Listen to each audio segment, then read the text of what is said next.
Hi everyone, welcome back to Leadership and Culture First, and thank you for joining us for this episode. Today we welcome executive career coach, facilitator, coach trainer and career specialist Anna Hewitt. With over 15 years of experience in career coaching and leadership development, Anna is dedicated to empowering professionals to navigate their career journeys with clarity, confidence and purpose. As an ILM 7 qualified and EMCC accredited senior practitioner and MBTI practitioner, Anna is the founder of Steps into Strides, a coaching practice dedicated to helping midlife professionals transition into meaningful careers. Anna is also a career coach and engagement manager at Said Business School, University of Oxford, focusing on supporting MBA alumni in early stages of their careers. Welcome, Anna. Thank you so much for taking the time today to meet with Nikki and I. We're really looking forward to this discussion So Anna, can I just start by saying, with the job market as it is now, can we start by talking about how do we rebuild a career in mid-career? Oh gosh, big question. Well, first of all, thank you so much for inviting me on, Sharon and Nichola. It's really lovely to be here and to kind of talk about this topic, because I think there's just so much, isn't there, to that question. And I think that question can be interpreted in so many different ways and have so many different answers. So I think, all of this is probably my view, but I wouldn't necessarily say that this is the only view, and there's lots of other ways, and I'm interested to hear kind of what you think as well. So I think this kind of notion, or this idea of rebuilding our career at mid-stage, first of all, we need to ask ourselves kind of, what do we mean by rebuild? Like, rebuild from what? And also, what does mid-stage look like and feel like for you? I don't think it's always necessarily about your age, where you are in your career. It's sort of that sense of perhaps reaching a middle point on that trajectory. And often what I see is people reach that middle point and go, do I want the second half to look like this first half? Do I want it to feel like that as well? And I think there is lots of external challenges that come with that question around, but I have commitments in terms of my family, I have a mortgage to pay, I look outside in the world today and it feels very turbulent and disruptive. And can I even ask myself if this is a question that I can even have, pondering to make a change or to rebuild at this point? So I think we all, and I certainly did kind of question at that midpoint. And so this sort of idea of rebuilding, I believe that you're never ever starting from scratch. Like, everything is always connected. There's always a reason why something has happened, and you're never starting from scratch. So if you're at that midpoint and thinking about, I want to build something that maybe looks or feels a little bit different, there's things that you can do. And my philosophy is, it starts with kind of understanding yourself first. You kind of got to look inwards first before tackling what might feel like quite a right now in March 26, quite a strained job market in the UK. So that's my initial thoughts, but I know we can probably dive into it a little bit more. Oh, sorry, to grab me up a drink. Nikki, you go. Sorry, I was just thinking. I was going to say, thank you for that. I think it's a difficult time in healthcare where we come from, because we see a lot of senior leaders as well as people that are sort of middle management who are now starting to look at redundancy and how they reframe. And you've always been told a nurse is a job for life, or education is a job for life. So that may not be how they feel now, though. And many people that we speak to in coaching are exactly what you're saying there. They need to look into themselves, and they forget that they've got so many skills to offer. How do you think they get over that confidence gap really from because it's bruising, isn't it, when you leave one career into another. Yeah, absolutely. And the emotions that come with that, and I sort of see it in my work. I in my private practice, I focus specifically on sort of career transition. Most of the time, that is either redundancy or a difficult exit from an organisation, or an exit that's come about through maybe burnout, or the carrying the emotional burden of the right job on paper but the wrong job in reality. And so I always think about it as like thresholds or like gates that you have to kind of move through to make that transition happen. And when, say, for example, somebody's at redundancy, the kind of focus in their mind, the goal is probably 5 or 6 or 7 gates ahead. I need that job. I need another job. I need to pay the mortgage. I need to keep the lights on. I need that job. And they're here. And all they want is the thing that's like 7 gates ahead. And part of what we might do in coaching is going, well, how can we break this down, and what needs to happen in order to reach that 7th gate? And often some of the first things that need to happen is the acceptance of, the emotional impact, and sort of working through some of those emotions, and then reframing what it means around confidence.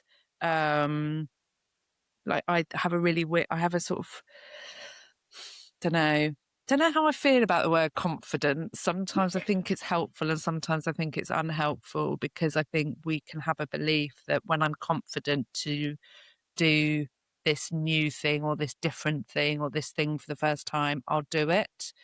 But the reality is that confidence doesn't kind of come and knock on your shoulder and go, right, I'm here now, let's do that thing. We're going to do that thing.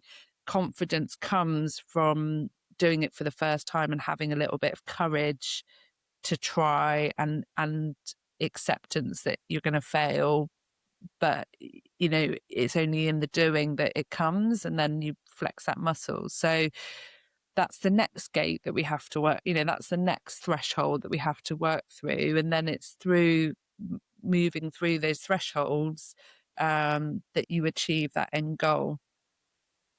But it's, so I think it's breaking it down. I think it's understanding and normalizing the experience. I had a difficult exit from an organization where it was my dream job on paper, and I left after 18 months, and it was like, this wasn't the plan. This wasn't the plan at all. And I felt so much shame. And I felt so kind of like alone, that I was the only person that this sort of thing had happened to before.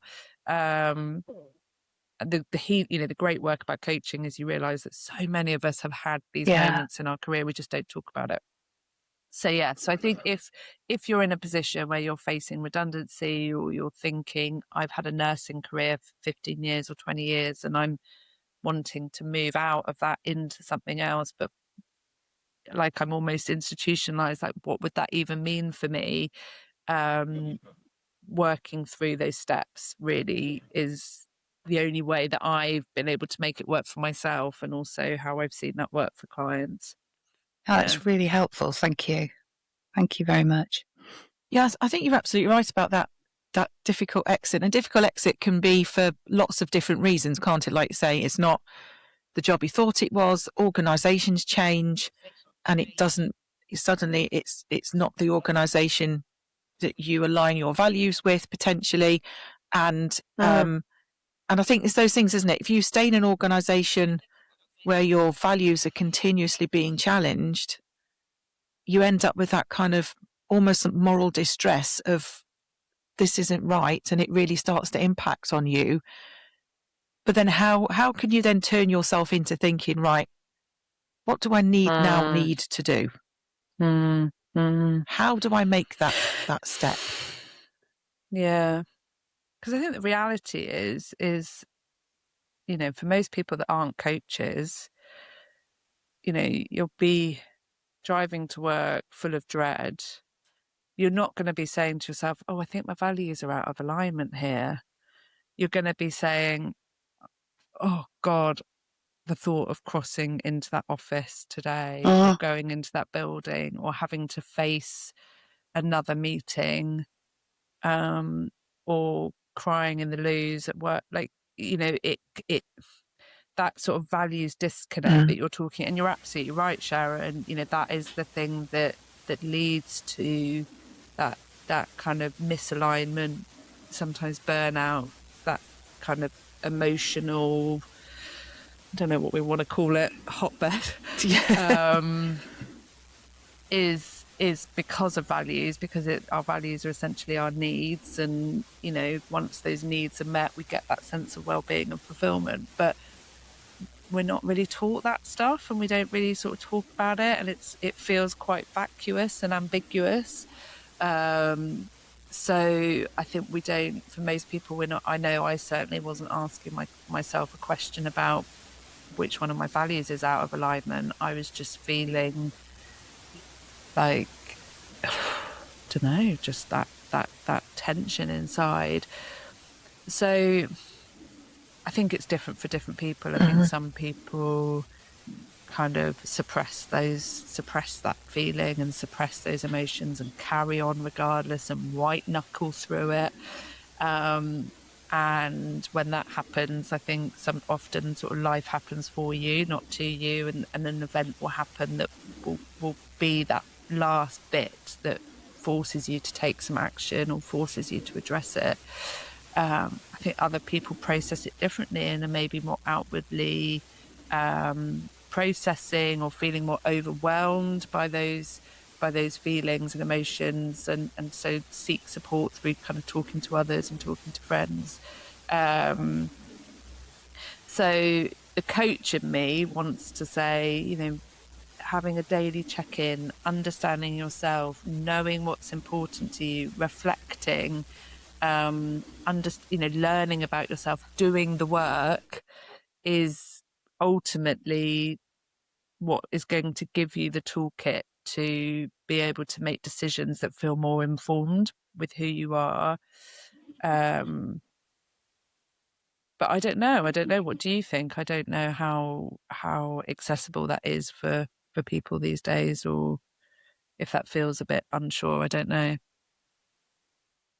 I don't think that kind of thing is accessible to people. I think if you're naturally a reflective person and you kind of do understand yourself, like you say, you can start to think, this doesn't feel right, and then you'll start to question, why doesn't this feel right? And I think particularly sometimes when there is a redundancy offer, where voluntary is quite different to compulsory. But I think even if voluntary redundancy comes out and there's an option to do something different, if you haven't been doing that reflecting and you don't understand yourself and where you are and where you want to be there and then, how do you know whether even to take a package and grab it and say, yes, this is my opportunity, this is the push I needed, without feeling like, because the risk is I haven't done a good job because I'm being made redundant, or there's an option for me to be made. Does the organisation not value what I do anymore? And so you've got to be quite, I think, sometimes quite sure of yourself to take that step. I don't know. Nikki, I don't know what you think. I think that's a really good point, actually. And it comes back to what you said there, Anna, around feeling shame. And I think the feelings of shame can start quite early. Have I not done a good job? Do people not value me? This was my dream job. I may identify with this job as part of me, and then that job has gone and you need to reevaluate who you are and where you move to.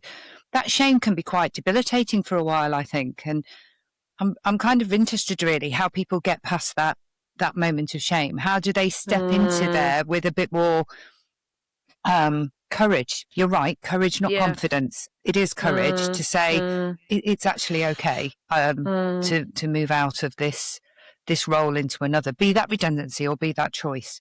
I think the feeling of shame starts when you're starting the process, but becomes acute when you step away from the organisation.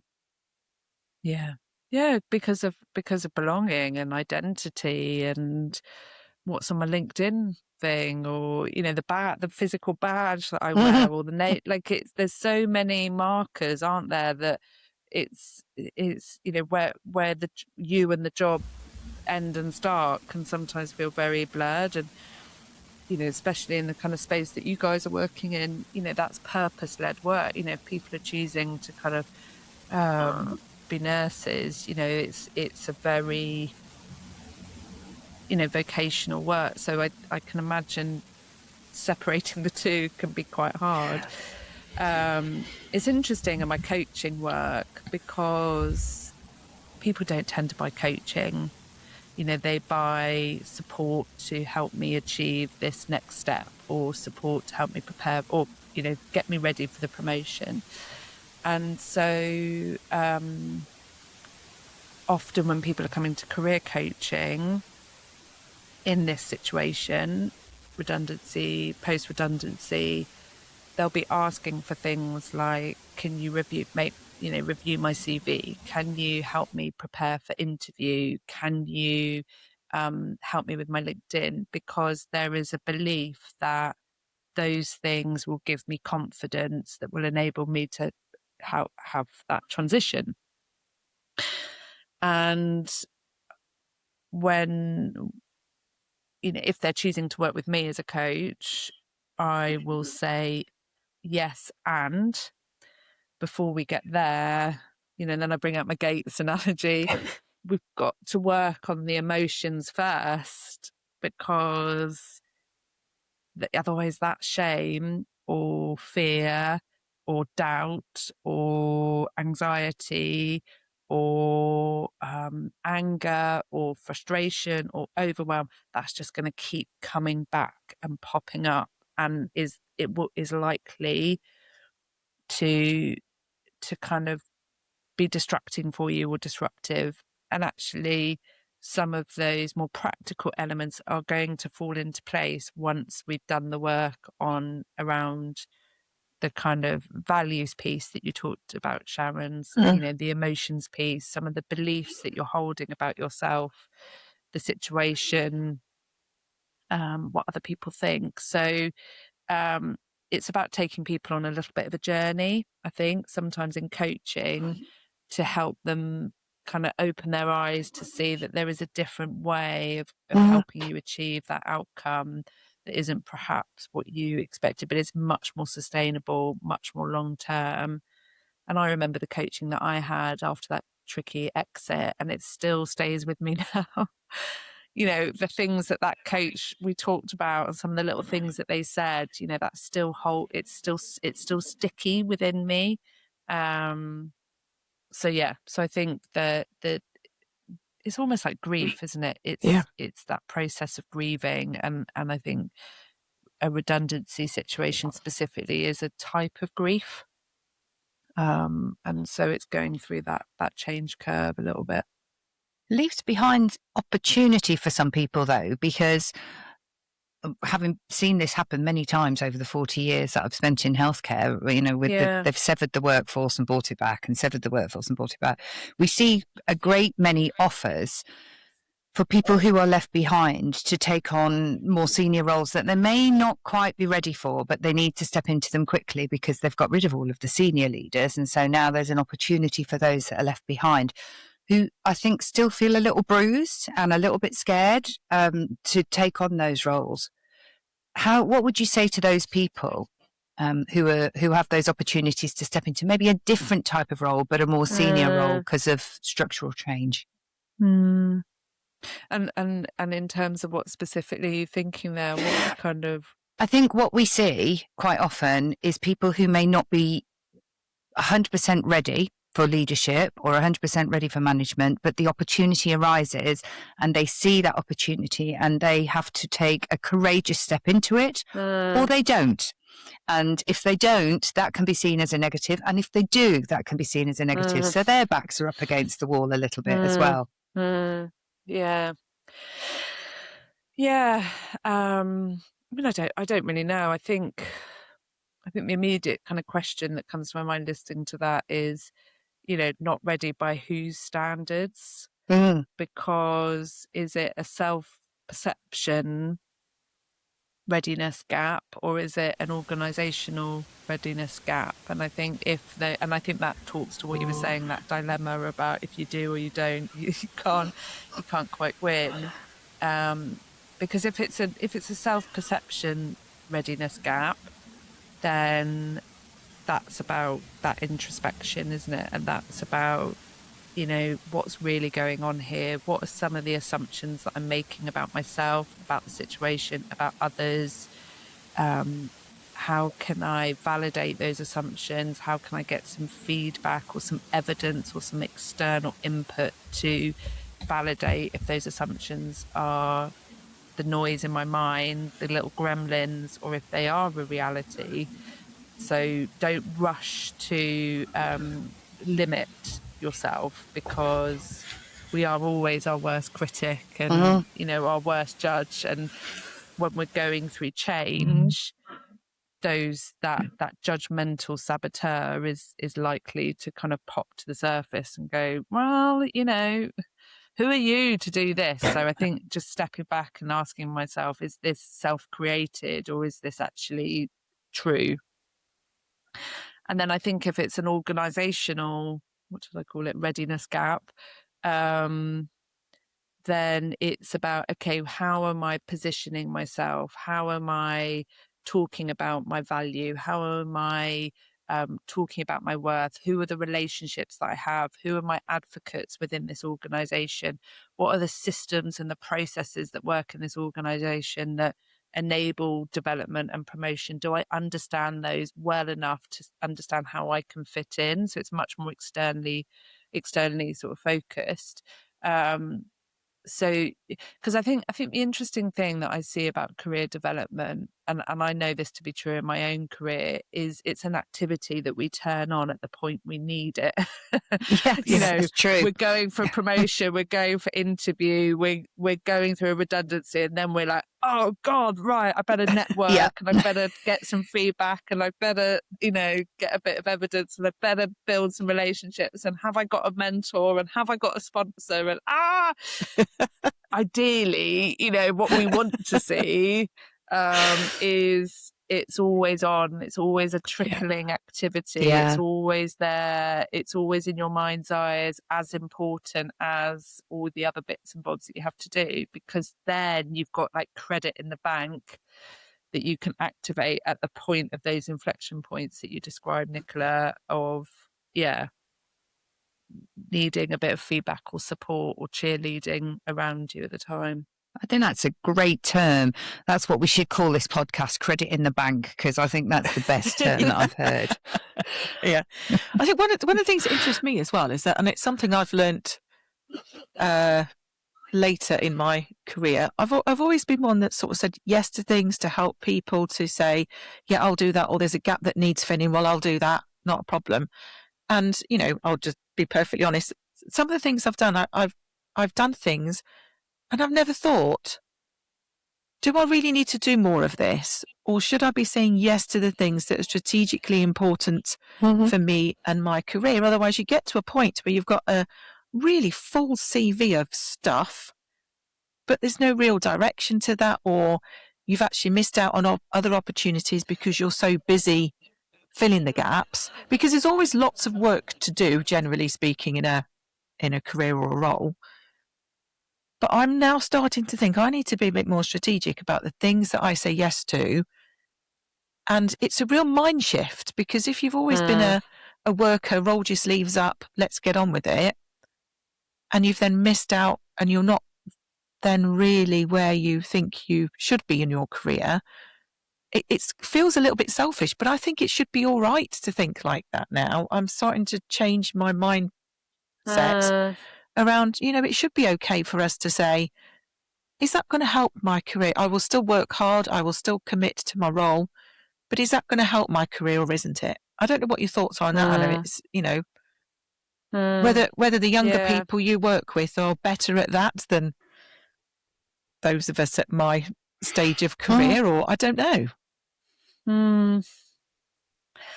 I mean, I'm a giver. Yeah, me too. And, so I think it goes against my value set personally to be like, sorry, no.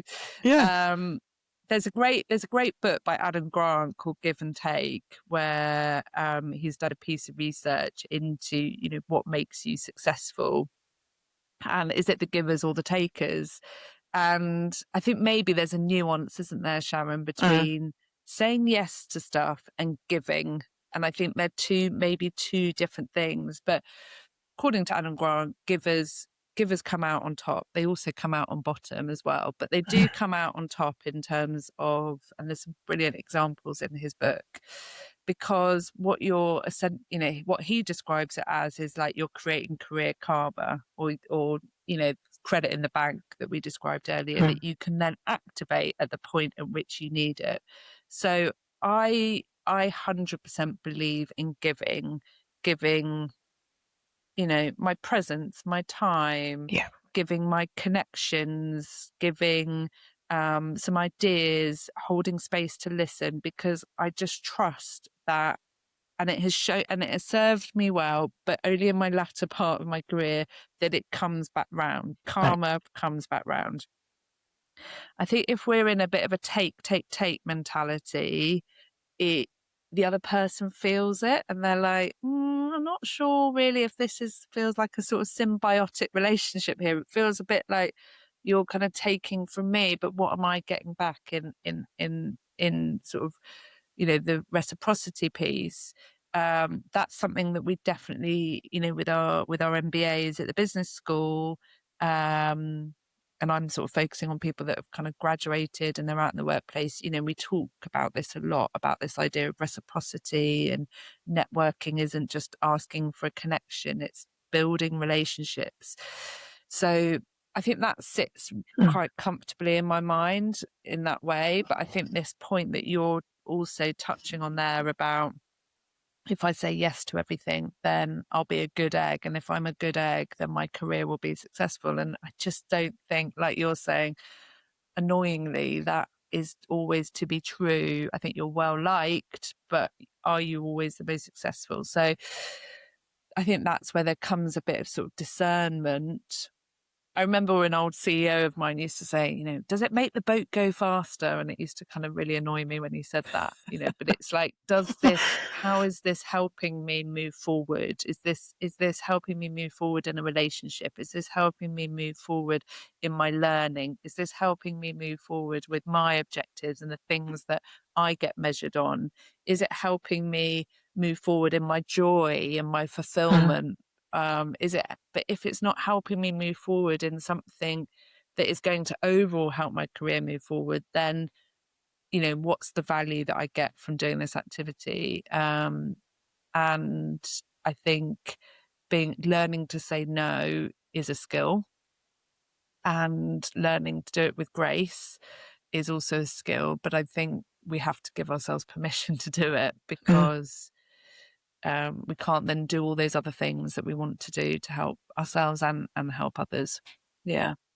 Yeah, I think that's really hard in healthcare as well, because we are, by nature, we are fixers. We like to fix things around us, fix people, fix situations. We're, if I I look at the Cartman work, we're the rescuers. We like to sit in the rescuing area, and that's it. And we're very comfortable in there. Thank you. But actually, that's not always the best place to be. And I think there is something there around working out that you're not the only person that has to be able to fix that. Those connections, as you've talked about, can be the people that can do that for you. It's not always about you doing. It might be about you knowing. I met a very clever doctor one day who said to me, not necessarily the best doctor, but I do know the best things and the best people. And I thought that's a really clever way of looking at things. His network were his support system throughout his career. And that comes down to how you treat people as well. You're absolutely right. The giving of that comes down to how you treat people. Yeah. Yeah, I mean, I don't know. I think I can definitely kind of identify with that sort of fixer, rescuer, sort of driver. And prior to coaching, I used to work in HR, and that's a fixer's dream, working in HR, because you're like always fixing things. like, or trying to fix things. And your worth and the fixing become really, you know, and if I'm fixing, I'm worthwhile and I'm valuable, and if I'm not fixing, and I realized for myself, talking personally, there was a lot of my ego tied up in that kind absolutely. of behavior, because of self-worth and value and contribution. And if I was fixing and rescuing, then I was effective. And it wasn't sustainable for me. It wasn't sustainable to be in that place of doors always open, anytime you need me. Yes, I'll come to this, I'll come to that, I'll join this, I'll join that. It just wasn't sustainable. I needed to have like 10 of me walking around this organization. So I learned from that experience. Sadly, I didn't have an opportunity to kind of put it in place, but you know, through hindsight and reflection, like take me out of the equation a bit here. Yeah. You know, I'm not the most important person in the room. Oh, that's a hard one. Right. That's a hard, and that second statement, that's a hard. How do you lead? How do you deal with that? And I think a lot of leaders think that I am the leader, so therefore I am leading, and I should be the most important person in this room. And what we always come back to the younger people here, but they have some great things to offer. Not always right either, but they do have a lot of amazing snippets. So that's a hard one to take yourself out of that equation. And I think the thing is, as well, as what we as leaders we shouldn't do is disempower other people because we are the fixers. Or you know, how do we work with other people to enable them to develop the skills to make changes themselves as well? So it might not be something that I might not want to do it quite that way, but actually if it comes to a good solution, then fine. And it's just as well admitting that it's not the way I would do it, but that's fine. That's okay as well. You know, but I did just want to pick up on the word, one of my favorite words that you used was joy. And I've come to a stage in my career now where I actively seek out the things that bring me joy. So I love, and I've always mentored people, but I actually really love mentoring people. I'm really enjoying my coaching. I'm really enjoying supporting others and asking them the questions, and enabling other people to thrive brings me joy. But that kind of thing doesn't always necessarily get you to where you want your next step in your career. But then it's about thinking, well, what's important at the end of the day? It's really difficult, isn't it?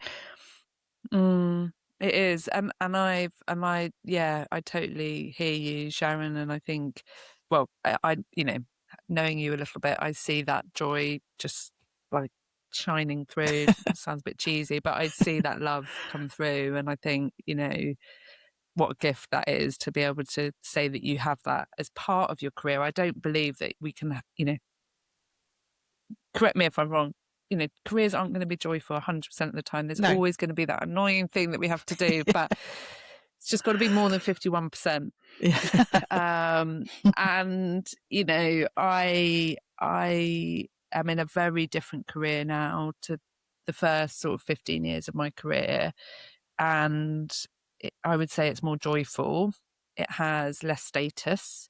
It has, you know, in a hierarchical sort of system, let's say, you know, I don't have teams of people underneath me that I'm managing and all of that type of stuff. So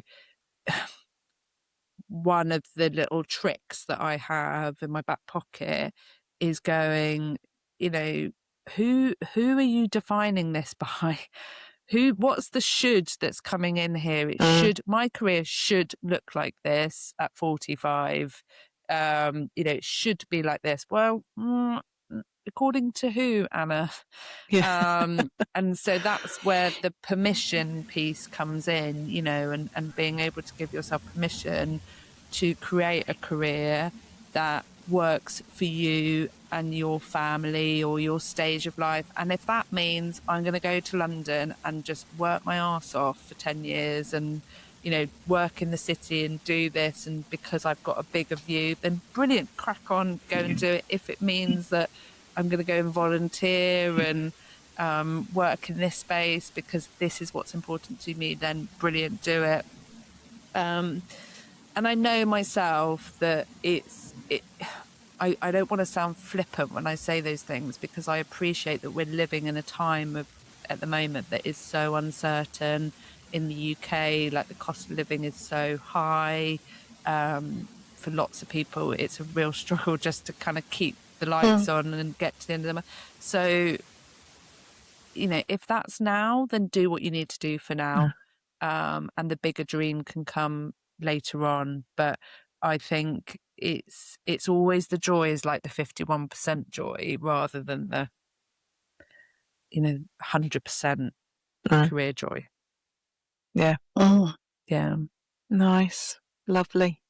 So Anna, I think one of the things we do on this podcast, and I think it links to really what you've said, is a question from our previous guest, who, and it kind of does link to career as well, not just leadership, but it was in a leadership context. So in leadership, how do you decide which battles you kind of want to fight and which ones perhaps aren't for you now?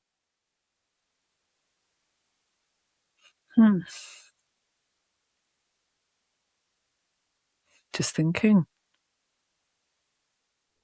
Does it make the boat go faster? Yeah. Great answer. Does it add credit? Yeah. There we go. Yeah. That's my old CEO in my ear, Phil. Yeah.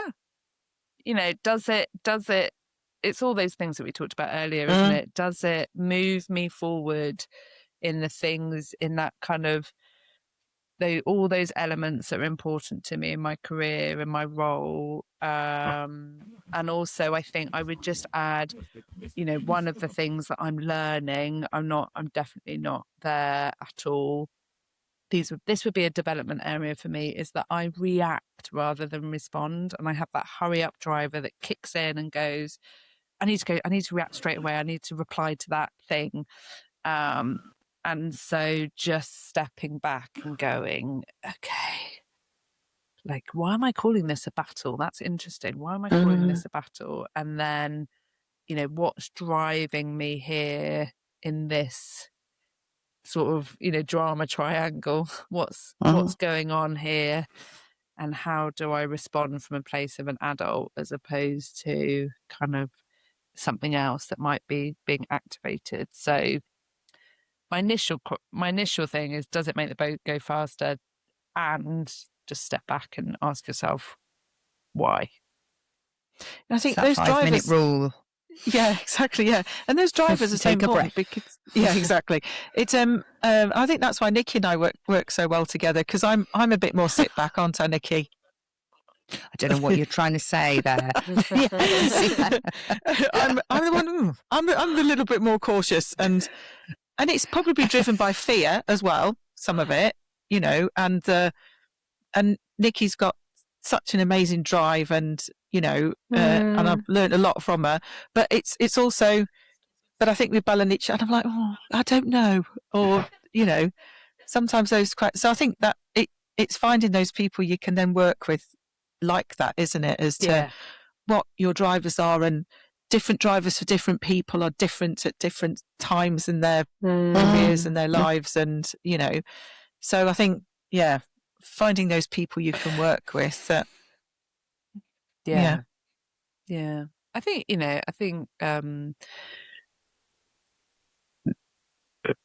I mean, I know I'm biased, but the coaching work that I've done, learning how to coach, learning coaching skills, and learning the philosophies that sit behind coaching is first and foremost for me personally has been personal development work, and then it's been professional development. And those skills have just are like nuggets that enable me to navigate, career, complexity, family life, all of those types of things. And there's this great quote from Jim Rohn who says, your level of success never exceeds your level of personal development. And I do think that, in that example around leadership, like actually just understanding what we mean by drivers and what they are and how they show up, and just having that knowledge, those coaching skills or coaching philosophy is just so powerful for anybody, but particularly those in the leadership role. Thank you. And now I'd like to challenge you, Anna, to what might you like to ask our next guest, who we won't tell you who that next guest is, but what might you like to learn from them? I'm just going to keep it simple and say, what's the best piece of career advice you've received? Ah, nice. I know who our next guest is. That will go really nicely. work well. That'll really work well. Thank you. Great. Good. Brilliant. Yes. So, is there any final pearl of wisdom you'd like to end on, Anna, for people who might be thinking about your gates? Gate 1 for them. I think gate 1 actually is, if you're facing a transition and you're facing change and you're noticing, try not to swear because I do swear, but you're noticing that kind of moment that has loads of expletives attached to it. We all know that one. You know that one. Okay. Yeah. Gate 1 or 0.1, let's say, in my view, starts with self-compassion. It starts with dialing down that voice that is telling you that this is all your fault and you've done something wrong, and just dialing up that voice a little bit inside that is a friend and is like, what you're feeling is completely normal. Everything's going to be okay. Doesn't feel like it right now, but it will be okay. And just taking one step after another is how change happens. So, yeah. And I think courage, we talked about courage earlier, is not motivated by criticism. It's not motivated by being really hard on yourself. It's motivated by compassion. So if you're looking to build that courage, to have the confidence to move forward, it definitely starts with a little bit of compassion. Yeah. Thank you. Perfect. That's really great. Thank you so much. And I think we've really enjoyed listening to chatting to Anna this morning, haven't we, Nikki? Absolutely. I've certainly got lots to reflect on as well. So thank you. Thank you. Thanks very much. Thanks so much. Thank you, Anna. Thank you everyone for joining us. I hope you've enjoyed our podcast today. If you have, please like and don't forget to subscribe. And we hope to see you again in the future. Thanks everyone. Bye-bye. Thanks.